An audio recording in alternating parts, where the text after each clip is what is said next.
पंतप्रधान नरेंद्र मोदी यांनी इंधन बचत आणि सोने खरेदी टाळण्याचा दिलेल्या सल्ल्यावरून विरोधकांकडून होत असलेल्या टीकेला आमदार सदाभाऊ खोत आणि आमदार गोपीचंद पडळकर यांनी जाहीर सभेतून जोरदार प्रत्युत्तर दिले।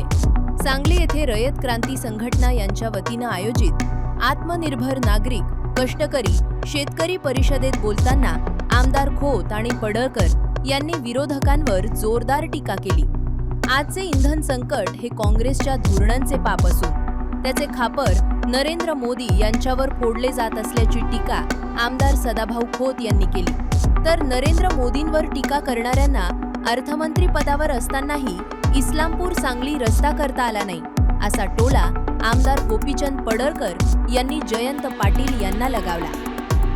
आता ती हॉर्मुझ नावाची जी समुद्र दुनिया आहे ती बंद पडली मध्ये महिनाभर। मग आपल्या एका देशाचं तेल थांबलं होतं का? नाही आहे। अनेक राष्ट्रांचं तेल तिथं थांबलं होतं। आता जे माननीय मोदी साहेब गेलेले आहेत तिथून समुद्राच्या खालून पाईपलाईन करून भारताचा कायमचा प्रश्न मिटवता येतोय का याच्यावरती विचार सुरू आहे। जर मोदी साहेब समुद्राच्या खालून पाईपलाईन भारतात आणायचा विचार करत असतील तर त्यांना ज्यांना ईश्वरपूर सांगली रस्ता करायची अक्कल नाही त्यांनी मोदी साहेबांना सल्ला देण्याची आवश्यकता नाही। ज्यांना साधे खड्डे बुजवता आले नाहीत ते समुद्राच्या खाली कधी जाणार सांगा? जाऊ शकतात का सांगा? विहिरीत उडी मार म्हणलं तर मारायचं नाही, समुद्राच्या खाली कधी जाणार? त्यामुळे हे जे विषय आहेत लोकांची माती भडकवण्याच्या दृष्टिकोनातून त्यांचा जो प्रयत्न सुरू आहे तो प्रयत्न आपल्या सगळ्यांना हाणून पाडायचा आहे। मसाल्याच्या बाबत पण आपण चांगलं इथेनॉलचा शोध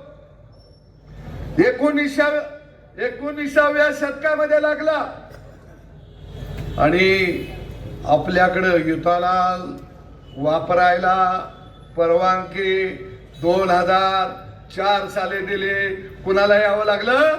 अटल बिहारी वाजपेयी यांना यावं लागलं। अरे तुम्ही 100 वर्ष देशाला स्वातंत्र्य मिळायच्या अगोदर 100 वर्ष अगोदर इथेनॉलचा शोध लागला। तुम्ही का नाही इथे इथेनॉल डिझेल पेट्रोलच्या ऐवजी वापरलं? का नाही वापरलं? मोदी सरकार आल्यानंतर इथेनॉल डिझेल पेट्रोल मध्ये 20% वापरायची परवानगी 2014 ला दिली। त्याच्यासाठी या देशाचा पंतप्रधान मोदींना व्हावं लागला।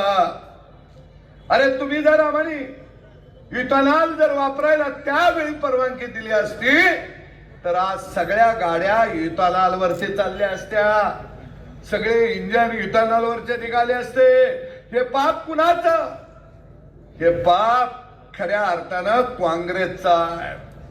पण त्या पापाचं खपार कुणावर? मोदीवर। अरे मोदीनं काय केलं? मोदीनं हा देश एक संघ ठेवला।